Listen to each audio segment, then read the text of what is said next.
ஒருத்தர் 5 மணிக்கு flight 1 hour ஆகும் அவர் வீட்டுல இருந்து போறதுக்கு. டிரைவர் கிட்ட சொன்னாரு, நீ 2 மணிக்கு வந்துருப்பா, நான் 3 மணிக்கெல்லாம் அங்க இருக்கணும். 2 மணிக்கு வர்றேன்னு சொன்ன டிரைவர் 2:30 மணிக்கு வராரு. அரை மணி நேரம் லேட் ஆனதுனால கொதிச்சு பிபி ஏறி எல்லாம் போய் அந்த ஆளு தலைகீழ பேச ஆரம்பிச்சிட்டோம். போச்சு பயணமே போச்சு, பயணமே போச்சு, பயணம். எப்படியோ ஒண்ணு நான் சீக்கிரம் கொண்டு போய் விட்டுறேன்னா போற வழியில பல்லாவரம் தாண்டறதுக்குள்ளே ஒரு டயர் பஞ்சர் ஆகி போச்சு. நொந்து நூலாயிட்டான் அந்த ஆளு. இன்னைக்கு போச்சுரா, எல்லாமே குடிச்சவர் ஆகிட்டான், இப்படி பண்ணிட்டானே. அந்த நேரத்துல ஒருத்தன் பைக்ல வந்தவன், ஐயா உங்க அவசரம் புரியுது, ஏதோ ரொம்ப டென்ஷனா இருக்கீங்க, எங்க போகணும்? ஏர்போர்ட்டா?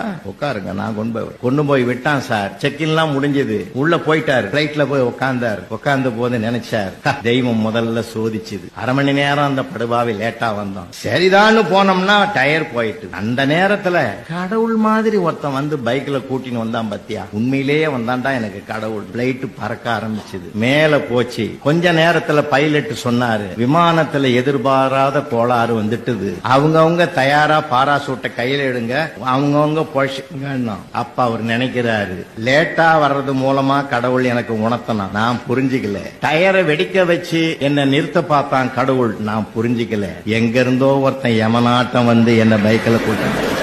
நான் என்ன சொல்ல வரேன், அரை மணி நேரத்துக்கு முந்தைய அவன் கடவுளா தெரிஞ்சான், அரை மணி நேரத்துல அவன் யமனாயிட்டான். இதுதான் நம்ம மதிப்பீடு.